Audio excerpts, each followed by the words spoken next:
Hi, David. Thanks so much for coming on the podcast. First question, as always, what is the hardest change that's happened to you in your life?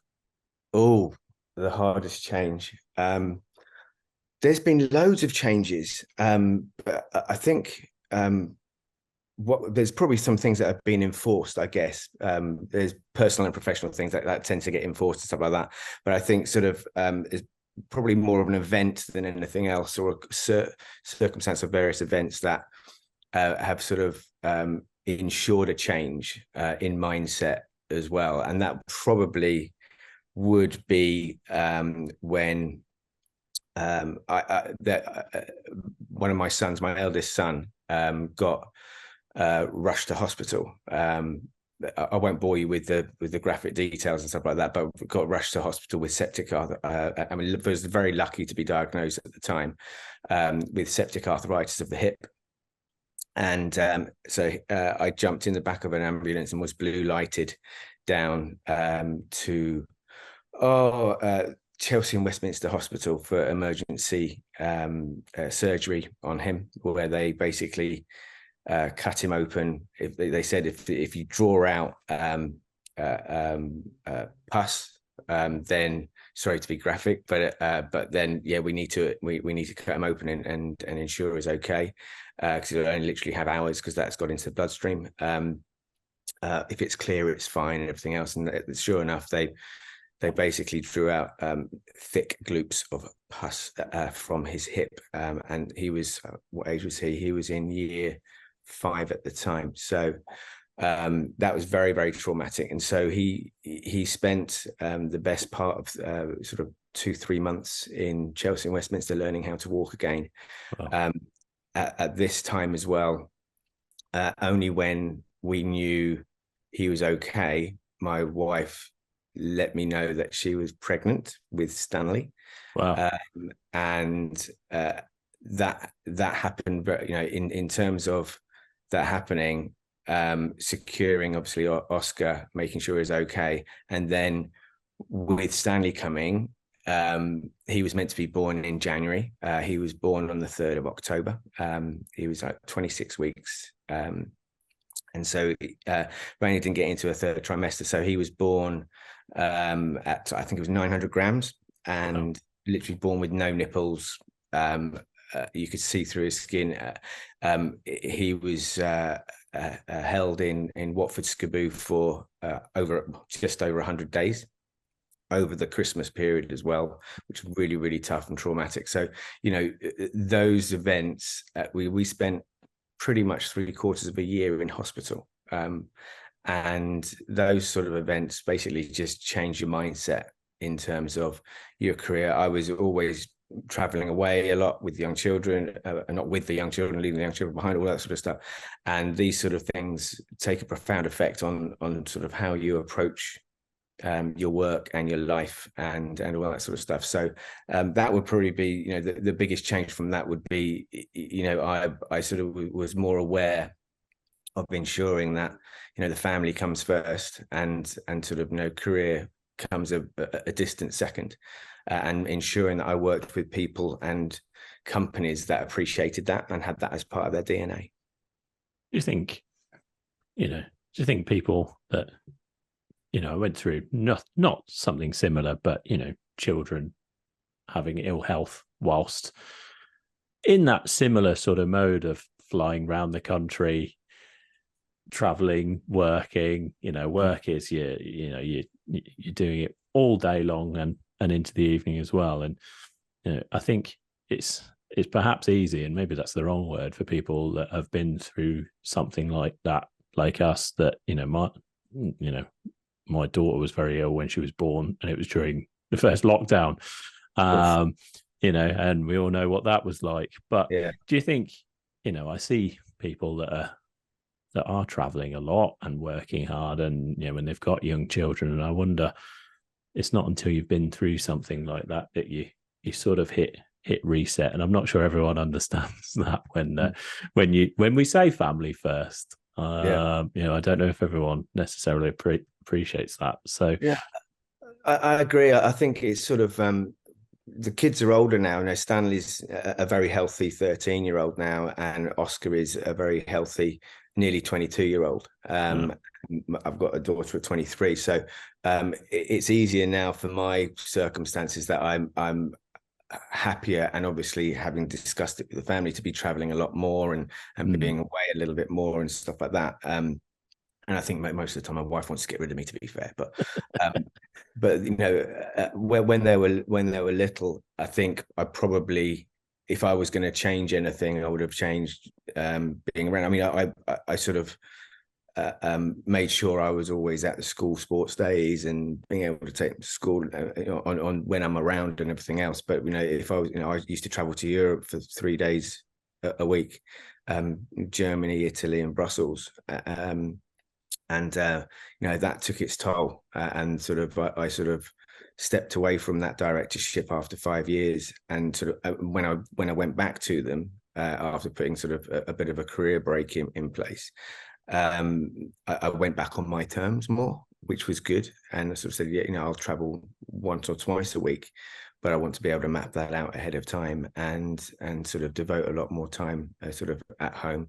But I think with COVID as well, it's been proven that you can actually be very effective to be working from home and sort of not have to be necessarily face to face. Obviously, there's advantage of being face to face in a lot of areas, but yeah, I think COVID has changed quite a lot of that mindset as well. So, when researching this episode, something struck me that you said was, a lot of people I speak to on here were the first in their family to go to university. You say you were the first that didn't. I'm in the wrong industry, aren't I? Were you rebelling, or just wasn't for you? It's. I mean, I would love to. I mean, I have told people in the past I was rebelling, and I would sort of stayed at home to look after my mum. And the truth of the matter was, I was lazy. And I had my siblings are all first class honours. Head boys, head girls, all that sort of stuff. And I was like forthcoming through in the school. In the schools that we were at, and there's this expectation placed on me that I would be the same academically than them, and I just wanted to chase around a football. I wanted to chase around a tennis ball, a rugby ball, and I could do that all day long. And I just didn't apply myself at school in terms of academic. I was in all the first teams of football, rugby, cricket, playing sort of above my age group, and thinking I was great. But yeah, I wasn't, I don't necessarily have it as a badge of honor, but I don't necessarily think it's a be or an end all if you don't go to university. But yeah, I have to live with that. So in 1991, you up and left and went to Dubai. Yes, good research. I did. I was at a sort of a bit of a crossroads, I guess, where all of my mates had gone to university. I was left in my hometown of Berkhamsted, which is a lovely little place, but not a lot going on. I was probably going down different routes of sex, drugs, and rock and roll type style lifestyle as a youth would go down. I was doing sort of some coaching work and loving my sport and all that sort of stuff. And I happened to chat to somebody. I think it was in a pub somewhere, and they said, "Why don't you just take off? Why don't you take a year off and go and do stuff?" And so I thought about that, and I said, "Well, I haven't got a trade." Well, you have. You got your tennis rackets. Go and you can go and coach. You can coach yourself around the world. And I actually looked at it, and I met somebody that had a couple of family members in Dubai, and in those days it was a total sandpit. And I thought, well, sack it, I'm off. And literally. I think it was less than 400 quid in my pocket, nowhere really to stay, and no job. I basically went out to Dubai and sort of knocked on doors and got lucky, I guess. But you said you're a lazy person. That doesn't sound like something a lazy person does, particularly at that age. Yeah, I would say academically lazy. a sort of, if there's a goal, I'll strive for it, and if it's within my reach, and I think it's going to be fun getting there as well, then I'll go for it. And I always saw myself as when I was very young, thinking that I was going to be a great tennis player. I was going to become a professional, because I know I was reasonably good. But I think it was the age of 14 or 15 when Boris Becker won Wimbledon at the age of 16, and the realization was like, I'm not that good. I'm actually crap, and sort of quite hard on myself, I guess. But my PE teacher at Ashland School in Berkhamsted, so I guess saw something of that, and basically said, come along and help me coach the younger kids tennis. So I started coaching, and I loved that, and that was, I can't remember the quote that you would have. I think if you can't do it, you teach, or something like that. But I'm sure people will write in with the exact quote. But yeah, I've always enjoyed that coaching and teaching side of things. So I imagine Dubai was a very different place in '91 than it is now. What was it like back then? I really liked it back then. I liked various aspects of it. I hated other aspects of it. I have been back since. As I say, compared to now, it was a sandpit. You had. I went and knocked on the door of Dubai Country Club, which is no longer there, and it was run by a brilliant guy called David Greedy, and lovely little Welsh fella. He won't mind me for saying that. And I had long hair, and went and knocked on the door. So, got any jobs type thing. Had my tennis rackets and he showed me around, and he had just got the general managership of that place after progressing from being in the sports and recreation management of the country club. And so I went around saying, I could do that around all the sports bits. And he sort of just said, well, okay. But what he did say was like, I'm really worried that you won't be accepted because of your hair. You've got long hair, and I don't think the sort of the expat community in Dubai would accept it. I went, look, if you get any complaints, I'll cut it, but I don't think you will. I was a cocky git, and so I got accepted, and sort of, and that was good. But the Dubai as a whole was very, there was only like one nightclub. There was a few bars that the expats would go to, and it was starting to build up in the early 90s. But what I couldn't stand about the place was the inherent racism. And it was awful. My first day at Dubai Country Club, I walked in with my racket bag, and this little guy came running up to me, the Indian guy. His name is Musa, and he was wearing sort of overalls, and came up to me and said, sir, can I carry your bag? And I'm like, what?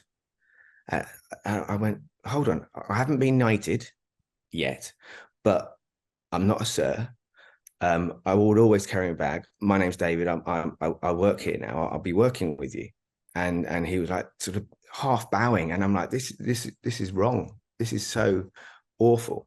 And I got to know all of the Indian staff, the Filipino staff, and they were great. But they were the lowest of the low in terms of pecking order for the whole of the UAE sort of setup. And I found that really, really uncomfortable, and always made sure that I went and ate with everybody, and understood what people were doing, and everything else. I've since gone back on business a couple of times, and my brother worked out there as well, so I spent some time and it's just got worse as far as I'm concerned. And I've been quoted of saying it's like now it's like a concrete jungle, with the worst racism and ethics that you could ever think of, and everything is man-made with no history. You might want to edit that later, just in case I get in trouble with the laws. But yeah, it was great fun back in the day, and the expat communities were great and everything else. I was one of the youngest ones. People went out there with the family to sort of for a 5-year period to earn loads of money.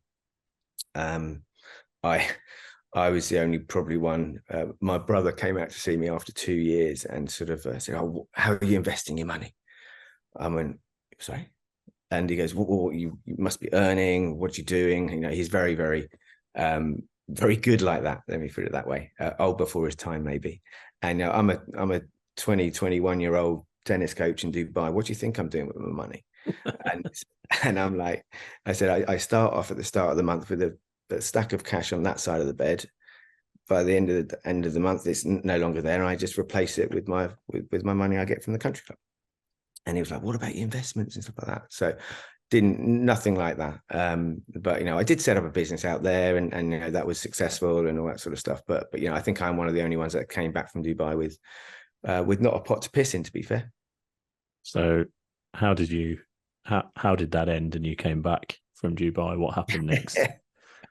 I guess when I was in Dubai, I saw an opportunity, and at the country club, it was great. I used to know a lot of people and got some good connections, and one of the connections was a guy, a South African guy that used to run Arenco Real Estate, and I sort of I was running circuit training classes. I was running loads of different things and coaching stuff at the country club, and I thought it would be an idea to sort of look at the real estate market in Dubai in terms of what they're offering and how they could add value to their offering. And a lot of them had squash courts and tennis courts and little gyms and stuff like that, but they're all run down. Nobody looked after them. There was no coaching, no nothing. So I basically set up a little business and said, "Look, I'll set up a contract with you that I can go in and offer coaching, and in return I'll keep the place ship shape and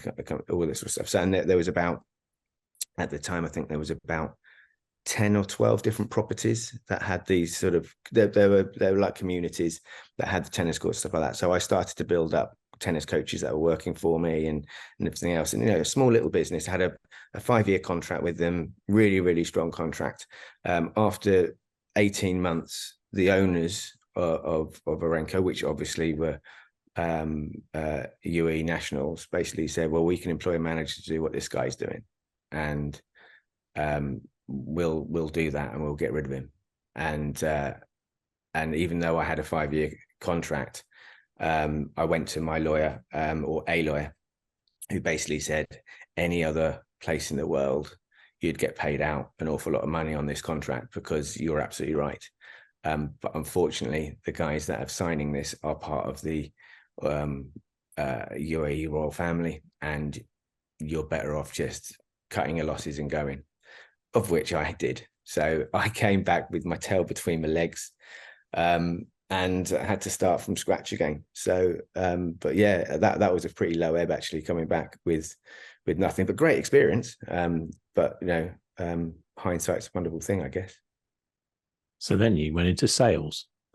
A complete move from, although running your own business, obviously you've got to do sales, particularly out there, but then you jumped into a sales role. Well, you said you fell into a sales role. I fell into a sales role. Yeah. I mean, basically, I came back not really knowing what to do, and sort of went and sort of stayed back in my hometown, and I fell into sales because I was looking at sort of sports and health and fitness roles and stuff like that, and there was it was the start of some of the sort of development of the health and fitness industry in the UK, and there was a few sales roles in London, so I sort of went and applied. I never really saw it as sales. I saw it as sort of just chatting to people and sort of giving them options on what they want to do.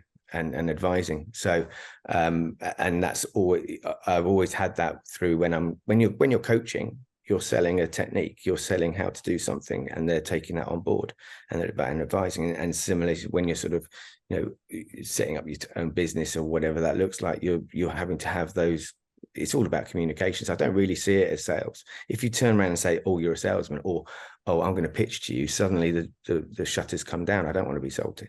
So I sort of fell into that role, and yeah, that I treated it more as sort of just going and talking to people, to be honest, and trying to listen to understand what they needed. Yeah, how was your when something ends quite abruptly and not necessarily in the way you wanted to, whether that's a job or a business closing, like was your confidence knocked at that point? Oh Christ, yeah. And you know, it's like a roller coaster. I hate roller coasters, but it's like a roller coaster. and you know, there's, you know, looking back on it, I would have gone through incredible poor mental health issues, and sort of you know, trying to bury your head in the sand in certain things, or running away from certain things and stuff like that. And you know, you sort of ride the waves sometimes in those circumstances, trying not to sink. And you got to fight for it. You know, fortunately, you know, I've got some really good friends, and you sort of talk back through those and stuff like that, and they boost your ego. And sometimes you've got to play the, oh yeah, I'm fine, I'm great, I'm doing this, and they think you're fine, and actually you get through them. But you know, it's something that is, if you look back on that, yeah, you get really low, and but you sort of just try to get through it in some way, shape, or form, I guess. So then you went into student accommodation. You joined on what became IQ. Before we get into talking about IQ and student accommodation and lots of other things around that, what did you think of the student accommodation industry when you joined as someone coming from outside? Well, I didn't know a lot about it. I hadn't been to university. I knew what halls of residence were and all that sort of stuff, because my brothers and sisters. I knew the rite to passage with stuff, but I'd been, you know, from my early days in health and fitness, you know, there's a number of years that went past before I went into student accommodation. It's probably best part of 15 years. So I was working and had directorships in the service industry, in health and well-being, and when I looked into it and I did my research before going into student housing, I saw a lot of synergies associated within that. And you know, you're looking at a service orientated business that is looking after people, and you know, fitness was always something that I was sort of, well, sports and fitness and well-being was something that I was always passionate about, and looking after people and preventative care on this, that, and the other. And actually, I think there's a lot of synergies associated in the student accommodation industry. And I got, you know, I saw an opportunity to reshape and look at and in some way sort of professionalize sales systems, processes, commercial view, and look at various different opportunities of the business. And I think it probably helped me coming in to an industry that was in the early stages, and didn't have any baggage associated. Well, I had my own baggage, but not a lot of baggage associated with being, oh yeah, you've been in the industry for this amount of time. This is the reason. This is what happens. This is, you know, there's no preconceived ideas of what should happen. So I had a different view in some respects. And you know, when I got together with especially Matt Merrick, actually joined IQ about less than 6 months, 3 months after I did. He came from Virgin, so we had very similar backgrounds, although he's a bean counter. But yeah, you know, it's worked very well in terms of him sort of having come from that sort of same sort of sector, and coming from a different sector, I think sometimes helps. So one of the things, and correct me if I'm wrong, David, is you were tasked with was to grow IQ internationally. Now it's easy to think about IQ as it is now as a, you know, huge business that, you know, attracts students from all over the world. But, you know, it's a phrase I often use. on this podcast is, if you'll build it, they'll come. It's not as easy as that. So how did you go about growing IQ's reputation and presence globally? Well, it was interesting when I first came in. I was tasked with looking at efficiencies in the sales systems and processes and stuff like that. And I always tell the tale of sort of being in a sort of a senior stakeholder meeting, and I'm the new kid on the block. It's like, okay, David, we're 95% full year on year. What are you going to do to get that extra 5%? And I sort of looked around the room and I'm like, oh, Christ, really? Am I really being asked that? And I basically said, I'm not going to look after the 5%. I'm not going to chase after the 5%. I'm going to look at the 95%, and I'm going to look to see if we can increase our rents associated with that 95% and drive down the costs and look at new opportunities to be able to do that. And we can make more money out of that 95% than we'll ever be able to do so out of that 5%. And that the 5% will look after itself. And there was sort of a realization around the room is actually we do need to stop chasing just basic occupancy level and understand what can we do to create a better environment and to look at sort of an opportunity to make more money. And at the time, hopefully I'm not wrong in saying this, it was more like a dysfunctional family than anything else. The company wasn't pure IQ at that stage. It came in when it was the Vero Group, and it was the takeover of Goldman Sachs and the Wellcome Foundation that took on part of the Greystar portfolio at the time, which was Prodigy Living, and you had the old IQ, which was the old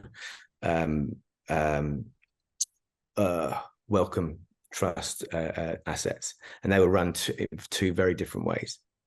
And actually, when I talked about looking to understand the international markets, we've got agents that just give us stuff, and they were sort of treated really badly. And I said, well, how are we going to be looking? Why are we looking at international? So I sort of, in a way, sort of cut a niche in that area because I was interested in it, and I thought it was the right thing to do. Because what I started to do is understand the migration levels coming in to the UK from all of the different international markets, source markets, and look at penetration levels and look at understanding the fact that all the international markets at that stage, all of them, apart from the Europeans, were paying double the tuition costs.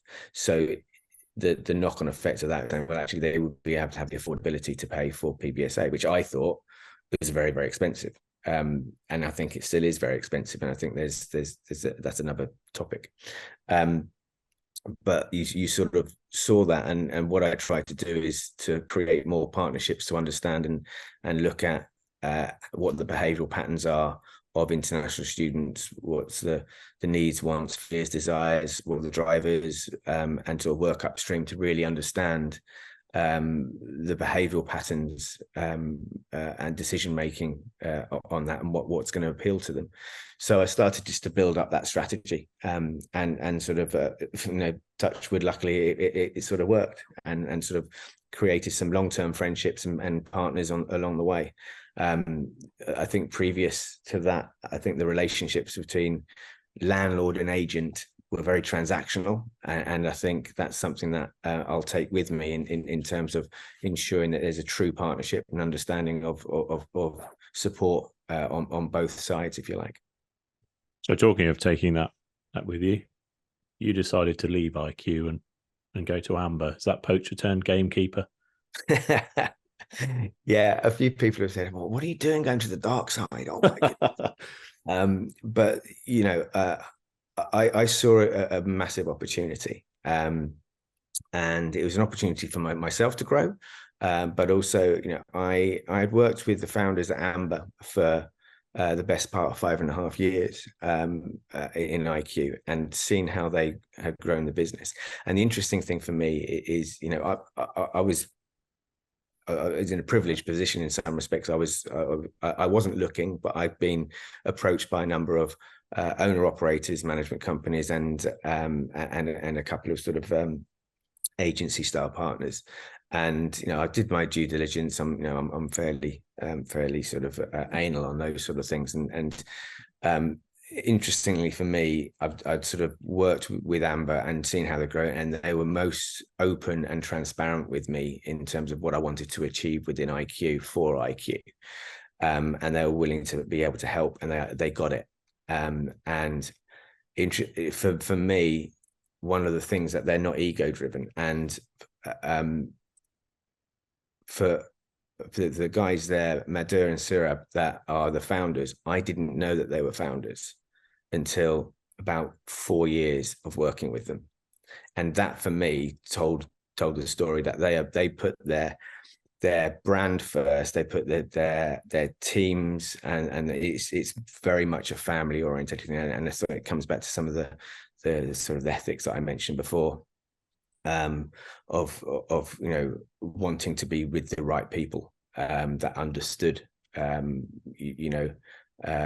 sort of a decent level of ethics and family, and how to sort of build and grow a business. And it's not that they got a load of investment and suddenly started chucking around. They haven't got investment, and they don't need investment because they've been able to grow really effectively. And I just saw a really strong opportunity to help them in the destination countries as well as in the source countries that they're working in. UK is only one of the source countries that the destination countries that they work in. So you've got the ambition to go into the US and Canada is huge, massive market, and there's lots of trends associated to that to make sure to give a lot of confidence of going in there, and we're making good strides there. And Australia is now bounced back after 3 years of academic year challenges for international students going there. So I saw it as being able to lend my experience on the operations side, or owner operator side, and know what's of value, to be able to bring that internally into Amber, but also with the existing partnerships in the UK and all of the destination countries that we're in, is to give that confidence to the partners that we're understanding the value, and we can actually shape things and future-proof businesses effectively. So one of my favorite things to do is ask people what their job title means. So VP of Global Partnerships for Amber, what do you actually do? As little as possible, really. No, I don't. It's a bit of I oversee across a number of verticals within Amber. So when you say partnerships, we've got supplier partners, which will be owner operators and management companies in all of the destination countries. And as we sort of as we expand, we need to ensure that we are servicing them effectively. And so I oversee one of those verticals. There's another vertical which would be university partnerships as well, and institution partnerships, and that could be in destination countries as well as the source countries as well. And then you've got all of the relationships with upstream, which are education agencies, and there's the demand partners that are associated within that. So I sort of oversee and work across all of the verticals. The sort of the VP title is a little bit I guess it's for the American market more than anything else, and it would open doors. And that's being brutally honest. It's more cosmetic than anything else. We work as a team across the board with the founders, and hierarchy isn't really something that I'm into. If it opens a door because I'm a VP, then great. But yeah, it doesn't mean that much, to be fair. So what's next for Amber? What's exciting that's coming up?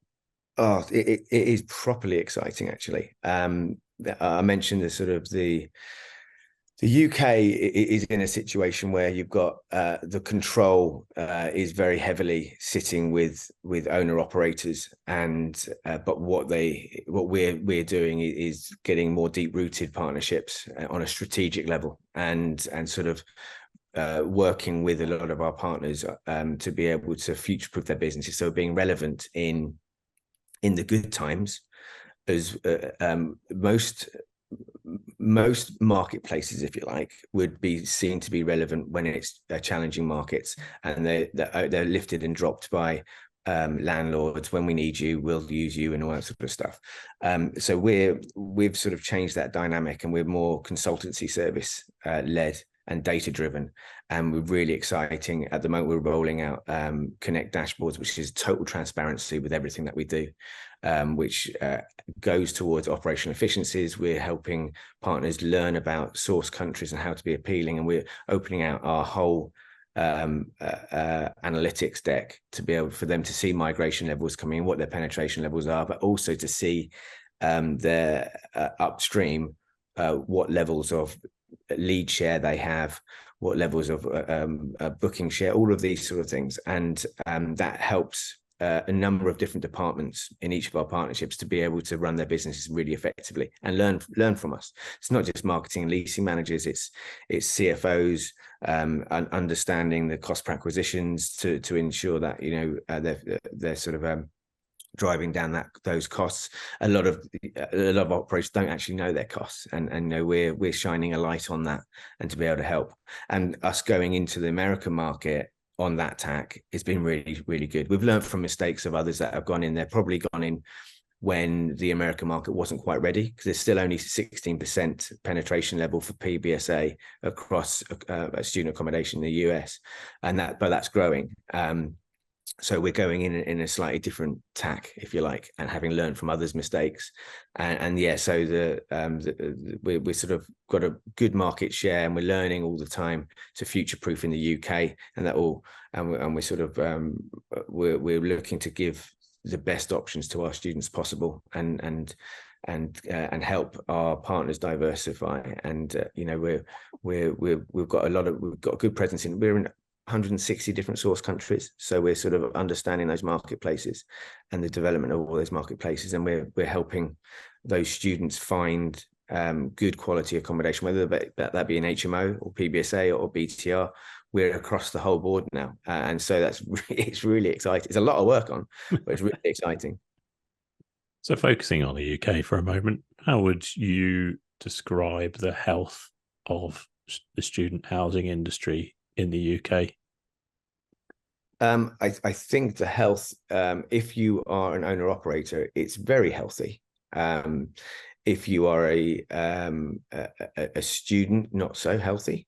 I think there's been a lot of press associated to housing crisis and stuff like that. I think there's a very dysfunctional feel to things as universities still try and chase the financial losses that they had to endure during COVID times, and their acceptance levels are going up and up and up, and they have to work in tandem and in association with the housing operators and the borough councils to ensure that they're not hanging students out to dry. You know, there's cases where students are being taken on in Manchester and having to live in Liverpool or live in Huddersfield, which is crazy, which is mad. And also the way the rent increases are going up in undersupply markets is likely to price out a lot of students from going to those universities and going to university at all, because it's very, very expensive.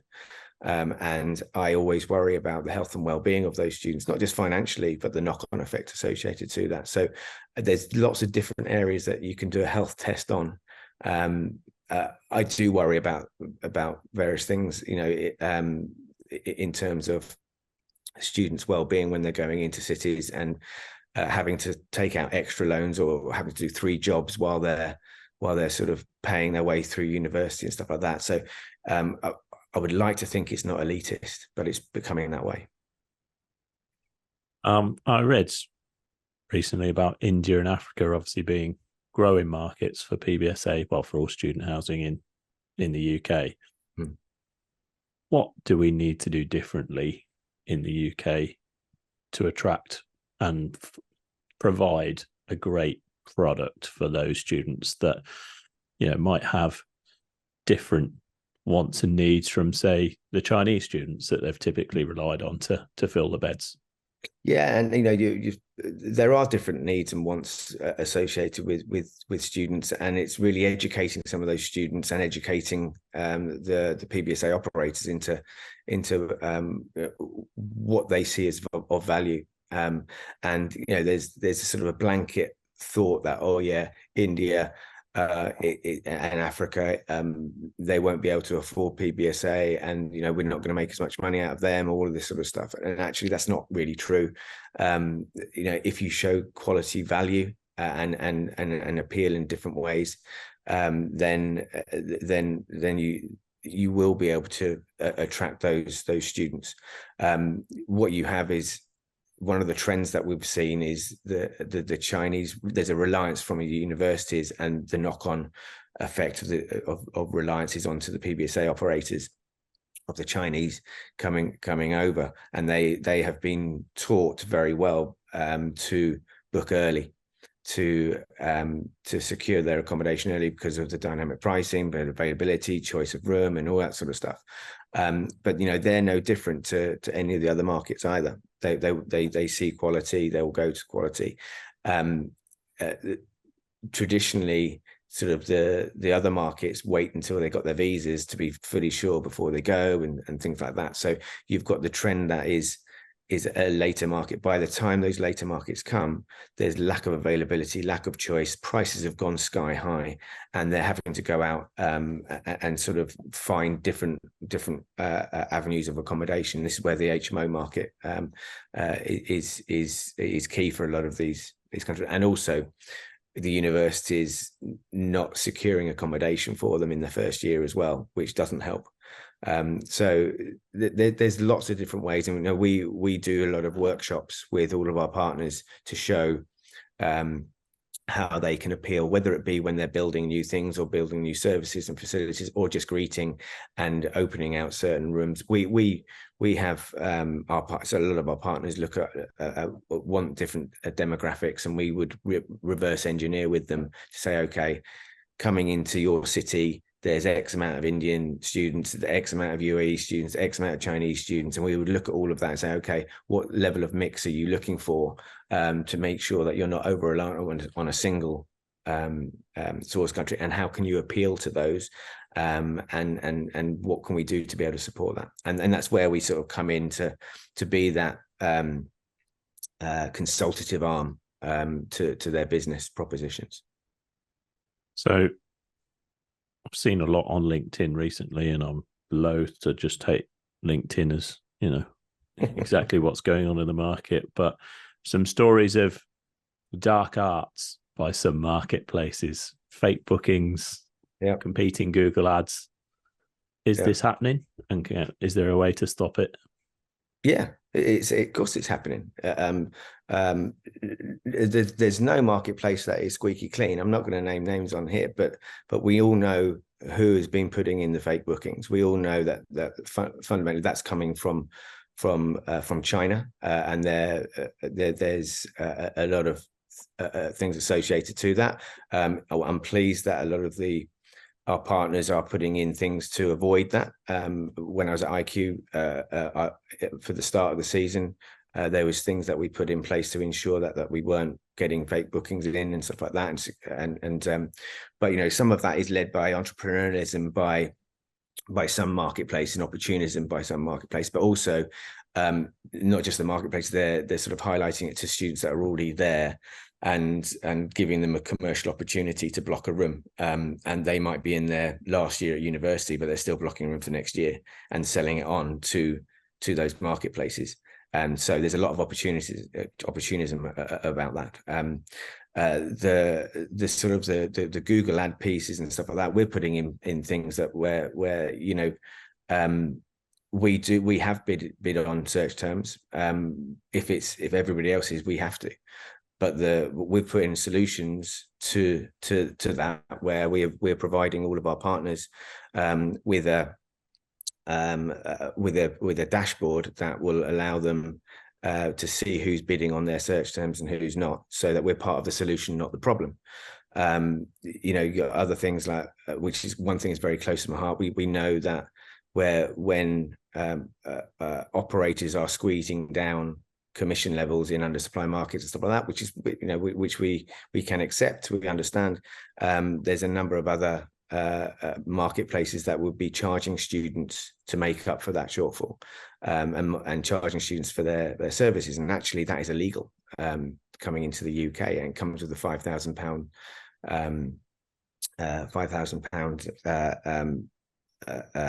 fee charge legally. So we don't get involved in any of that, and there's a reason why, when a property is non-commissionable and they're still getting bookings being put in by marketplaces, it's because they're charging the students, and I think that's legally and morally incorrect, and that's something that we would always stand by within that. So there's lots of dark arts. The good thing from my side is that I know the pros and cons associated to all of those things, and we have set out our stall, if you like, at Amber, to be transparent. And if anybody wants to find out how we're transparent, get in touch, because we are, there's things that happened in the past and stuff like that. I've come in and working with the team to make sure things don't happen again, and that we can give that trust and full transparency in what we do moving forward. And you always strike me as somebody who is glass half full, David. That must have been tough over the last few years being a Spurs fan. Yes, I'm a season ticket holder, and it's been hard. The only thing, I've always been wanting to go and watch good football, and the DNA of Tottenham is to go and watch good football. And even when we were coming above Arsenal for 6 years running, we weren't playing good football. We did under Poch, and that was great, Champions League final and stuff like that, even though we were cheated out of it by the Scousers. I'm not going to go down that route. I'm not bitter or twisted. But now, the great thing at the moment is with Big Ange. I love it because we're not only playing good football, we're playing winning football. We've got a mentality, and every other supporter likes our manager, and they can't help but like it. Even the Gooners, they won't admit it, but even the Gooners, and it's great. And we will live every minute of that, and it's sort of living in the moment. And we're 5 points clear. Whether we're 5 points clear when this podcast goes out, I'm not sure, but hopefully we're going to come off the back. When it goes out, we should have beaten Chelsea, but at the moment, as it stands, we're 5 points clear, and all is well in the world. I think Ange is the most popular Australian in the UK at the moment. It's hard not to like him. Yeah. Right, we've come on to the quick fire round. So, if you could change one thing about the world, what would it be?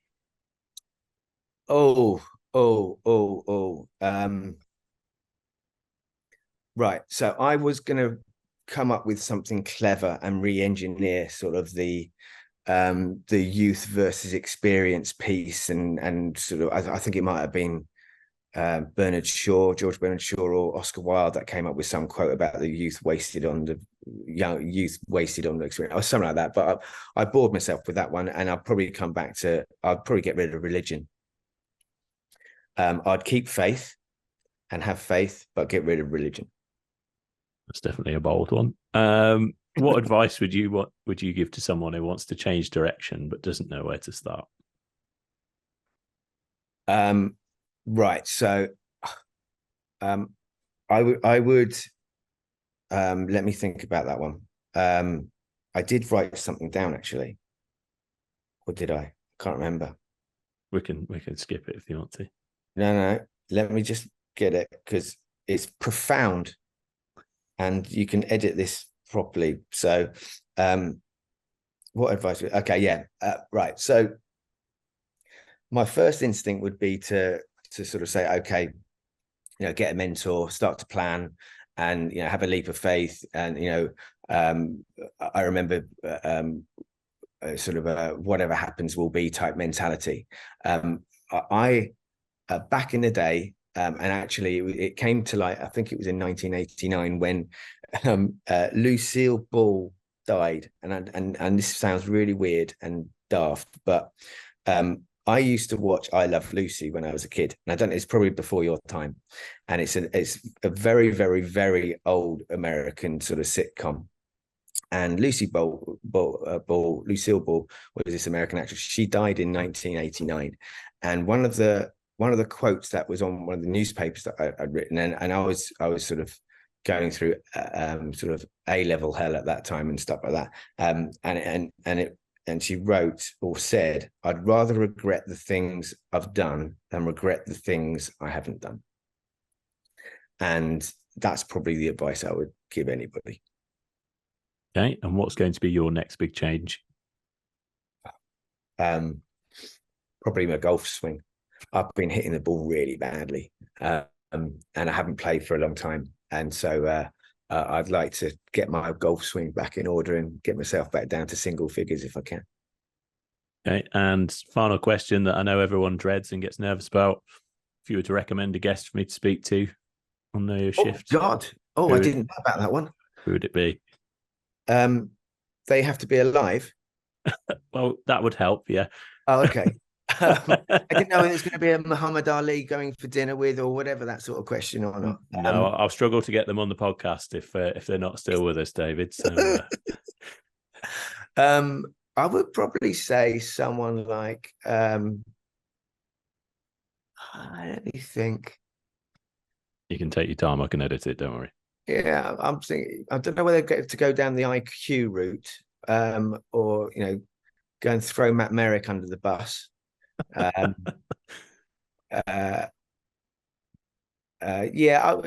maybe like a Richard Murphy character in which would be quite useful. I think he's gives a really good insight into dynamic pricing and working for Blackstone. I think that would be really interesting. He's a Geordie as well, so you can and is just a young father. Well, he's not that young, but he's now become a father, so that might be quite interesting. We'll certainly reach out to him and try and get an episode recorded. David, just want to say I've really enjoyed our conversation today. You've certainly been through a lot of change, and that's the theme of the podcast. I hope I haven't been too honest. Apologies. I tend to wear my heart on my sleeve a little bit. So nothing wrong with that. And I think, albeit you said you hate roller coasters, it sounds like your life and career has been one so far. So it continues to be, and you wouldn't have it any other way, would you? Really? So yeah, thanks very much. I really enjoyed it. No, my pleasure. Thanks, Gareth.